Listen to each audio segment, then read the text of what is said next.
ഒരാൾ പ്രാർത്ഥിക്കുന്നത് അയാൾക്ക് മനസ്സമാധാനം കിട്ടുമെങ്കിൽ ആർക്കാണ് എതിരുള്ളത്? ആരാണ് എതിർക്കേണ്ടത്? ഞാൻ എൻ്റെ ഉടയ തമ്പുരാനെ മനസ്സറിഞ്ഞ് പ്രാർത്ഥിച്ചുകൊണ്ട് ഞാൻ അദ്ദേഹത്തോട് കാര്യങ്ങൾ ആവശ്യപ്പെടുന്നു, അദ്ദേഹത്തെ പ്രകീർത്തിക്കുന്നു. ഇതൊക്കെയാണ് ഈ പ്രാർത്ഥനയുടെ. ഒരു പ്രദേശത്താകെ ഒരു വിഭാഗം ആളുകൾ മാത്രം താമസിക്കുന്നു എന്ന് വയ്ക്കുക, എല്ലാവരും പ്രാർത്ഥിക്കുന്ന ആളുകളാണ്.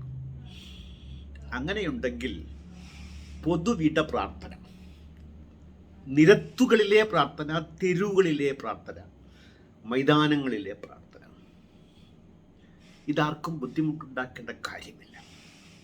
ഏകദേശം ബഹുഭൂരിപക്ഷം ആളുകൾ, വളരെ കുട്ടികൾ, മുതിർന്നവർ ഒഴിച്ചു കഴിഞ്ഞാൽ പിന്നെ സ്ത്രീകൾ ആ രംഗത്തേക്ക് ഇല്ലല്ലോ, പ്രത്യേകിച്ച് മുസ്ലിങ്ങളിൽ. ഞാൻ മുസ്ലിങ്ങളുടെ കാര്യമാണ് പറഞ്ഞു വരുന്നത്. ഈ ജുമാ നമസ്കാരത്തിന് പല പള്ളികളുടെയും മുമ്പിൽ ട്രാഫിക് ബ്ലോക്കാണ്. ജനസംഖ്യാ വർധനവ്, പള്ളിയും വർദ്ധിച്ചു, പക്ഷേ ജുമ്മയ്ക്ക് ആൾ കൂടുതലാണ്. മറ്റുള്ള വഖത്തുകളിൽ, മറ്റുള്ള നേരങ്ങളിൽ, പ്രാർത്ഥനാ നേരങ്ങൾ 5ആണ്, ആളില്ല. ഇത് ബഹുഭൂരിപക്ഷം ആളുകൾ നിസ്കരിക്കുന്നില്ല എന്നതിൻ്റെ തെളിവ് കൂടിയാണ്. അത് പോട്ടെ, അത് മറ്റൊരു വിഷയം. അങ്ങനെ ഈ വടക്കേ ഇന്ത്യയിൽ ഗണേശോത്സവം എന്നൊരു സമ്പ്രദായമുണ്ട്. ഗണേശനെ നിമഗ്നം ചെയ്യാനായിട്ട് പ്ലാസ്റ്റർ ഓഫ് പാരീസിൽ ഗണേശനെ ഉണ്ടാക്കി.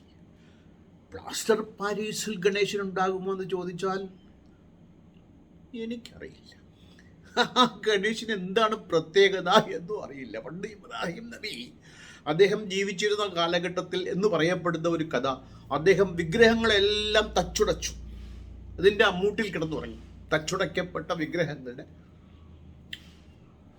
ആ വിഗ്രഹങ്ങളെ ആരാധിക്കാൻ വേണ്ടി ആളുകൾ വന്നു. വിഗ്രഹങ്ങൾ തകർന്നു കിടക്കുന്നു, ഇബ്രാഹിം അടുത്ത് കിടപ്പുണ്ട്. ഇബ്രാഹിം, ആരായി തകർത്തത്? നിങ്ങൾ ഇന്നലെ വരെ അതിനോട് ചോദ്യങ്ങൾ ചോദിച്ചിരുന്നു, അവ ഉത്തരം നൽകുമെന്ന ധാരണയിലാണ് നിങ്ങൾ അവയോട് ചോദിച്ചിരുന്നത്. അതുകൊണ്ട് ആരാണ് അവരെ തകർത്തതെന്ന് അവരോട് ചോദിക്കുക. വളരെ ക്രിയാത്മകമായ, യുക്തിപരമായ ഒരു ഉത്തരമായിരുന്നു. നട്ടകല്ലു പേശുമോ നദനുള്ളിരിക്കയിൽ ചുട്ടശട്ടി ചട്ടുകം കറിച്ചു പോയി അറിയുക. നമ്മളിപ്പം ചട്ടുകം ഉപയോഗിച്ച് കറിയൊക്കെ ഉണ്ടാക്കും.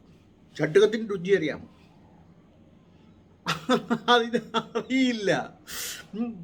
വാസലിൽ പതിത്ത കല്லை നിത്തവും മിതിக்கிறீர், പൂസൈ പറ്റ കല്ലിലെ പൂവൻ നീർ സാത്തുറീർ. വലിയ മലയിൽ നിന്ന് കല്ല് കൊണ്ടുവന്നു അത് വിഗ്രഹം ആവാഹിച്ചു പ്രതിഷ്ഠാകർമ്മം നിർവഹിച്ച് പ്രതിഷ്ഠയാക്കി വയ്ക്കും. ആയിക്കോട്ടെ. നാരായണ ഗുരു ആദ്യമൊക്കെ പ്രതിഷ്ഠിച്ചു. അരുവിക്കരയിൽ മുങ്ങിത്താണ് ഒരു കല്ലെടുത്ത് കൊണ്ടുവന്ന് ഈഴവ ശിവനെ പ്രതിഷ്ഠിച്ചു. ആ മഹീഷി അവസാനം പറഞ്ഞതേ, എൻ്റെ ഒരു അനുഭവത്തിൽ, എൻ്റെ ഒരു വിലയിരുത്തലിൽ, ദീർഘദർശിയായ കലാതീതനായ ഒരു വ്യക്തിയായിരുന്നു, യുഗപ്രഭാവനായിരുന്നു. ആളുകളെ എങ്ങനെ കൈകാര്യം ചെയ്യണമെന്ന് ആ മനഃശാസ്ത്രം അറിഞ്ഞ ഒരു സൈക്കോളജിസ്റ്റായിരുന്നു അദ്ദേഹം. അവരെ തൃപ്തിപ്പെടുത്തിക്കൊണ്ട് അവരെ എങ്ങനെ നന്മയിലേക്ക് നയിക്കാം. പിന്നീട് കണ്ണാടി വെച്ചു കൊടുത്തു, നോക്കൂ, യു ആർ യുവർ ഗോഡ്, നിന്നെ നോക്കൂ, അതിൽ ദൈവമുണ്ട്. അവസാനം അദ്ദേഹം പറഞ്ഞത്, ഇവറ്റകളുടെ ഒന്നും ആവശ്യമില്ല, പള്ളിക്കൂടങ്ങളാണ് ആവശ്യം, സരസ്വതി വിദ്യാലയങ്ങളാണ് ആവശ്യം. അവിടെ വിദ്യാലയത്തിൻ്റെ കൂടെ സരസ്വതിയെ കൂടെ ചേർത്ത് വെച്ചുകൊണ്ട് ഗുരു. അപ്പം ഞാൻ പറഞ്ഞു വന്നത്, ഈ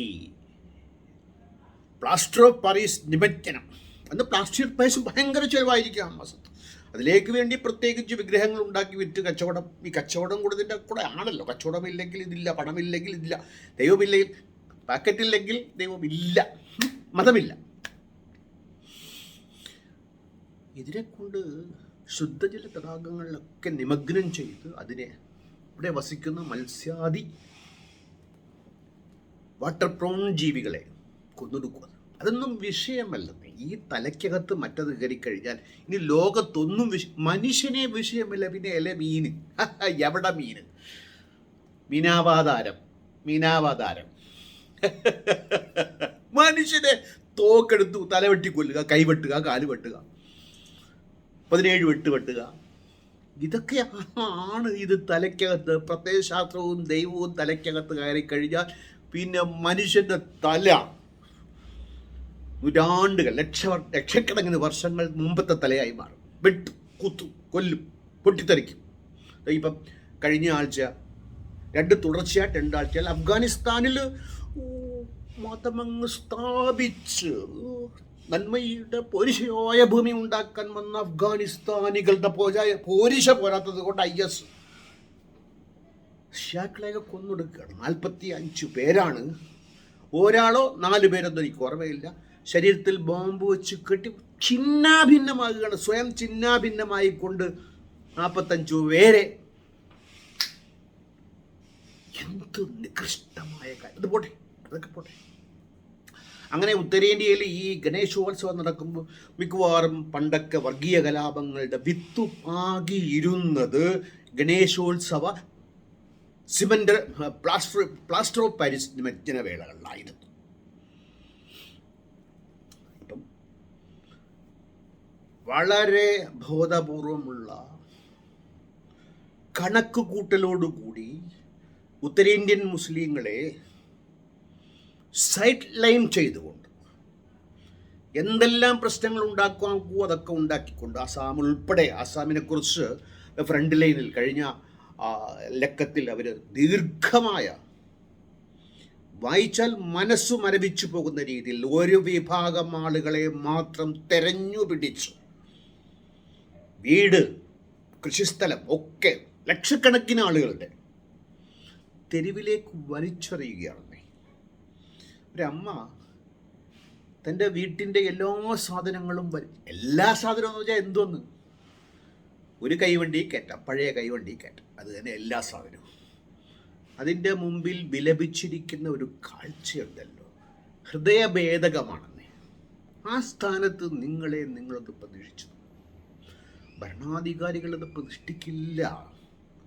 ആ മനസ്സ് ഒരിക്കലും അവർക്കുണ്ടാവില്ല. അവർക്ക് ശത്രുവിനെ ഉണ്ടാക്കി വോട്ടു നേടണം.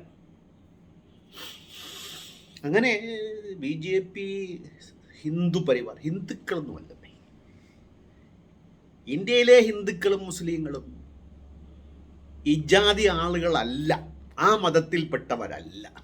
ഹിന്ദുക്കളൊക്കെ ഹിന്ദുക്കളല്ല, മുസ്ലിങ്ങളൊക്കെ മുസ്ലിങ്ങളുമല്ല. ഒരു പുതിയ ഫ്രേസ് നമുക്ക് രൂപം കൊടുക്കാം. There is no Hindus in India, there is no Muslims in India. ഉള്ളത് സംഘപരിവാറും FDPI പോലത്തെ തല തെറിച്ചവരുമാണ്. അവരാണ് ഈ പേരിൽ അറിയപ്പെടുന്നത്. അങ്ങനെ ഏതു തക്കവും പാർത്തിരിക്കുന്നു. അപ്പോഴാണ് ഈ മുസ്ലിംസിൻ്റെ ഒരു കാര്യം, നേതൃത്വമില്ല. ദീർഘവീക്ഷണത്തോടു കൂടി ചിന്തിച്ച്, അത് ആസാമിൽ അവിടെ അറിവുള്ള ആളുകൾ പറയുന്നത് അവരെ നയിക്കാൻ ആളില്ല. ഈ വിവരം കെട്ട മുല്ലാക്കന്മാർ, ദീർഘവിഷ്ടമില്ലാത്തവന്മാർ, താൽക്കാലിക നേട്ടത്തിന് വേണ്ടിയിട്ട് 10 വോട്ട് നേടി എങ്ങനെയെങ്കിലും ഒരു പഞ്ചായത്ത് മെമ്പറോ MLA ആയിക്കൊണ്ട് ധനാഢ്യനായി തീരാൻ, പ്രശസ്തി ഉണ്ടാക്കാൻ വേണ്ടി നിൽക്കുന്നവൻ്റെ പിറകെ അണിനിരന്നു പോകുന്നു പാവങ്ങൾ. പരിതാപമാണ് ആ അവസ്ഥ. അങ്ങനെ നോക്കുമ്പോൾ ഉത്തരേന്ത്യയിലെ ഒരു പ്രദേശത്ത്, പേര് ഞാൻ മറന്നുപോയി, 4 ദിവസം മുമ്പത്തെ ഹിന്ദു റിപ്പോർട്ട് ചെയ്തതാണ്. സെക്ടർ 47 എന്നാണ് എൻ്റെ ഓർമ്മ. ആ പട്ടണത്തിൻ്റെ പേര് ഞാൻ മറന്നുപോയി, സോറി. നിങ്ങൾ 4 ദിവസം മുമ്പത്തെ ഹിന്ദു നോക്കുകയാണെങ്കിൽ, ഹിന്ദുവിൻ്റെ ഒരു കുഴപ്പമുണ്ട് കേട്ടോ. പണ്ടൊക്കെ അതിൻ്റെ മുൻ ദിവസങ്ങളിലെ പേജ് നമുക്ക് തപ്പിയെടുക്കാമായിരുന്നു. ഇപ്പം അവർ കമേഴ്ഷ്യലൈസ് ചെയ്തു. നമ്മൾ തപ്പിയെടുക്കണമെങ്കിൽ സബ്സ്ക്രിപ്ഷൻ എടുക്കണം. എനിക്ക് വലിയൊരു അടിയാണ് കേട്ടോ. ഞാനിതൊക്കെ ഇങ്ങനെ മറന്നു പോകുമെങ്കിൽ പിന്നീട് വായിക്കാൻ വേണ്ടി ഞാൻ ആർക്കൈവിൽ പോയി കഴിഞ്ഞാൽ കിട്ടും. ഇന്ന് കിട്ടില്ല. എന്തോ അതൊരു വലിയൊരു തിരിച്ചടിയായിപ്പോയി എനിക്ക്. എല്ലാം സബ്സ്ക്രിപ്ഷൻ കൊടുത്ത് വാങ്ങിക്കാനുള്ള സാമ്പത്തികം അത്ര കണ്ട് പോരാ എന്നുള്ളതാണ്. അത് പോട്ടെ. അവിടെ പറഞ്ഞു വരുന്നത് ഒരു ഗ്രൗണ്ടിൽ, അവിടുത്തെ ഒരു ഗ്രൗണ്ടിൽ, ഒരു ചെറുപട്ടണമാണ്. ഒരു പ്രാവശ്യം നിസ്കരിക്കാനുള്ള അനുവാദം വെള്ളിയാഴ്ച ജുമ്മയ്ക്ക് നിസ്കരിക്കാനുള്ള അനുവാദം മുനിസിപ്പാലിറ്റി നൽകി. തുടരെ ഇവർ നിസ്കരിക്കാൻ തുടങ്ങി. അത് പോരെ, ഹിന്ദുത്വ ശക്തികൾക്ക് അത് മതി. ഒരു വർഗീയ കലാപത്തിൻ്റെ ബീജാഭാവം ചെയ്യാൻ പ്രത്യേകിച്ച് ഇലക്ഷൻ വരാൻ പോവുകയാണ്. ഓക്സിജൻ നൽകിയ കഫീൽ ഖാനെ എത്ര പീഡിപ്പിച്ചു. മുസ്ലിം എന്ന് കേട്ടാൽ ഉറഞ്ഞു തുള്ളുന്ന മുഖ്യമന്ത്രിയാണ്. വൈരാഗ്യ നിര്യാതന ബുദ്ധിയോടുകൂടി മുസ്ലിം സമൂഹത്തെ നോക്കിക്കാണുന്ന ഒരു മുഖ്യമന്ത്രി. ഇത്തരം അവസരങ്ങൾ കാത്തിരിക്കുകയാണ്. ആളുകളെ വിളിച്ചുകൂട്ടി മാർഗതടസ്സമുണ്ടാകുന്നു. നിസ്കാരം അനുവദിക്കാൻ പാടില്ല. ഒരു വെള്ളിയാഴ്ചത്തെ നിസ്കാരം മുടങ്ങി. മുനിസിപ്പാലിറ്റി അധികൃതർ ചർച്ചയ്ക്ക് വിളിച്ചു. അവർ പറഞ്ഞു, മറ്റൊരു സ്ഥലം നിങ്ങൾക്ക് തരാം. അതായത് അടിക്കാൻ വടിയുമായി നിൽക്കുന്നവൻ്റെ മുമ്പിൽ അടി കൊള്ളാൻ തയ്യാറായി നിൽക്കുന്ന, അടി കൊള്ളിക്കാൻ തയ്യാറായി നിൽക്കുന്നത് പാവങ്ങളാണ്. നിസ്കാരം എന്ന് പറഞ്ഞാൽ അങ്ങവർക്ക് വെള്ളിയാഴ്ച മാത്രം ചെയ്തില്ലെങ്കിൽ എന്തോ വലിയ അപരാധം എന്ന് തോന്നൽ മനസ്സിനകത്തുണ്ട് ആ പാവങ്ങൾക്ക്. അതുപോലെ ഇവിടെ തന്നെ നിസ്കരിക്കണം. ഇത് തന്നെയാണ് മറ്റവരുടെ ഉദ്ദേശം. ഇവരിങ്ങനെ പറയണമെന്നാണ് അവരുടെ ഉദ്ദേശം. അതിവർ പറയുന്നു, ഇവരെ കൊണ്ട് പറയിക്കുന്നു. അവിടെയാണ് ഈ ദുഷ്ടശക്തികളുടെ എന്താ പറയുക വിജയം. അഫ്ഗാനിലായാലും ഇന്ത്യയിലായാലും പാക്കിലായാലും ബംഗ്ലാദേശിലായാലും ഈ ദുഷ്ടശക്തികൾ ന്യൂനപക്ഷങ്ങളെ അതിൻ്റെ വരുതിയിൽ നിർത്താൻ വേണ്ടി എടുക്കുന്ന തന്ത്രങ്ങളും കുതന്ത്രങ്ങളും പരിപൂർണമായി വിജയിപ്പിക്കത്തക്ക രീതിയിലാണ് ഇവരുടെ നേതാക്കളുടെ മനോഗതി നിൽക്കുന്നത്. ഈ മൃദുല വികാരത്തെ ഇളക്കി വിട്ടു വരും വരായികകളെക്കുറിച്ച് വീണ്ടു വിചാരമില്ലാതെ എന്നാ പറയാനാ? നിസ്കരിക്കുന്നവർ നിസ്കരിച്ചോളൂ. മറ്റു പ്രദേശങ്ങളിൽ മറ്റു ആളുകളില്ലെങ്കിൽ തെരുവിലോ റെയിൽ പാളത്തിലോ നിസ്കരിച്ചോളൂ. ട്രെയിൻ നിൽക്കട്ടെ അവിടെ. പക്ഷേ അബ്ജക്ഷൻ ഉണ്ടെങ്കിൽ, ഈ അബ്ജക്ഷൻ ഉണ്ടാക്കിയെടുക്കാൻ ആളുണ്ടെങ്കിൽ, അത് മുഖാന്തരം നേട്ടം കൊയ്യാൻ ആളുണ്ടെങ്കിൽ, അപ്പം ഒരു ചോദ്യം വരും, സംഘപരിവാർ ഇങ്ങനെ വിരട്ടിയാൽ വിരളേണ്ടതുണ്ടോ? അറ്റ്ലീസ്റ്റ് വിരളാൻ പാകത്തിലെങ്കിലും നിൽക്കാതിരിക്കണം. നിയമപരമായി ഒരു ദിവസത്തേക്കാണ് സാങ്ഷൻ വാങ്ങിച്ചത്. അത് നീട്ടിക്കൊണ്ടുപോയി അബ്ജക്ഷൻ ഉണ്ടായി മറ്റൊരു പ്രദേശം തരാമെന്ന് പറയുന്നുണ്ട്. ഇതിൻ്റെ പേരിൽ മറ്റൊരു പ്രദേശം വാങ്ങൂ. അത് കൊടുക്കുവോ കൊടുക്കില്ലെന്നറിയില്ല. പറ്റിക്കാൻ പറയുന്നതായിരിക്കാം.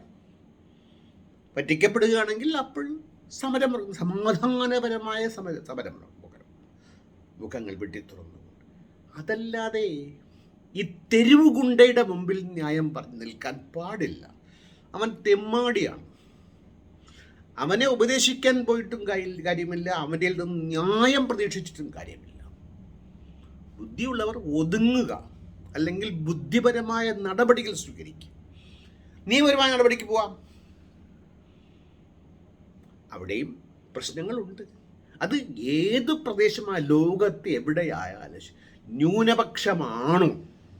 ഹിറ്റ്ലർ ഉൾപ്പെടെ നമുക്കറിയാവുന്ന ചരിത്രത്തിൽ തുടങ്ങി അതിനു മുമ്പുണ്ട്. ഇന്നുവരെ ടുഡേ അപ് ടു ടുഡേ ഇത് മനുഷ്യവംശത്തിൻ്റെ ഒരു ഗതികേടാണ്. ഭൂരിപക്ഷം മഹാത്മാഗാന്ധിജി പറഞ്ഞിട്ടുണ്ട്. ജയിക്കുന്നവൻ ജയിക്കാൻ തോൽക്കാൻ ആൾ വേണം. തോൽക്കുന്നവനെ ഓർക്കലാണ് ജനാധിപത്യം. ന്യൂനപക്ഷം സംരക്ഷിക്കപ്പെടുന്നതാണ് ഒരു ഡെമോക്രസിയുടെ അന്തസ്സത്തയുടെ കൊടിക്കൂറ ഉയർന്നു നിൽക്കുന്ന പ്രദേശം. അത് സംജാതമാകുമായിരിക്കും ഇന്ത്യയിൽ. അതിവിടുത്തെ ഹിന്ദുക്കളും മുസ്ലിങ്ങളും ചേർന്ന് ആ ഒരു തരത്തിലേക്ക് ആലോചിച്ചു കാര്യങ്ങളെ നീക്കാൻ അവർക്ക് പുതിയ നേതൃത്വം ഉണ്ടായി വരട്ടെ. അതുവരെ തെരുവോരങ്ങൾ കീഴടക്കി കലാപമുണ്ടാക്കാൻ ദൈവത്തിൻ്റെ പേരിൽ ശ്രമിക്കരുത്. അതിന് ഇരയായി പോകുന്നവർ പാവപ്പെട്ട സ്ത്രീകളും കുട്ടികളും അടക്കമുള്ള ആളുകളാണ്. നിരാലംബരാണ്. ഒരു ചെറിയ ആശ്രയത്തിന് വേണ്ടിയിട്ടാണ് അവർ പ്രാർത്ഥിക്കാൻ പോകുന്നത്. ജീവിതത്തിൽ അങ്ങനെയെങ്കിലും മനസ്സമാധാനം കിട്ടിക്കോട്ടെ എന്നുള്ള ഒരു സമാധാനത്തോടുള്ള വാഞ്ച, ആഗ്രഹം, പ്രത്യാശ, അത് ഇவ்விதം തല്ലിക്കെടുത്തരുത്. ദയവേത് നേതൃത്വങ്ങൾ, പിന്നെ ഞാൻ നേരത്തെ പറഞ്ഞതുപോലെ ഇവറ്റകളോട് ന്യായമോദിയിട്ട് പോത്തിനെ പിടിച്ചു ന്യായമോദിയാൽ ചിലപ്പോൾ അതിന് മനസ്സിലായെന്ന് വരും, ആംഗ്യഭാഷ ഉണ്ടെങ്കിൽ. ഇവറ്റകൾക്ക് ആ ബ്രെയിൻ സെറ്റ് അങ്ങനെ മനസ്സിലാകില്ല.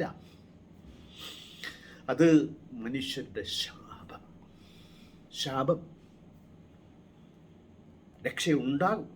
ഉണ്ടാകുന്നൊരു കാലഘട്ടം ഉണ്ടാകും. മുൻ ചരിത്രങ്ങൾ നമ്മെ അങ്ങനെ പഠിപ്പിക്കുന്നുണ്ട്. ആ ചരിത്രങ്ങളിൽ ശുഭാപ്തി വിശ്വാസം അർപ്പിച്ചുകൊണ്ട് ഞാൻ അവസാനിപ്പിക്കട്ടെ. മറ്റൊരു അധ്യായത്തിൽ കാണുന്നതുവരെ നന്ദി, നമസ്കാരം, ഗുഡ് ബൈ.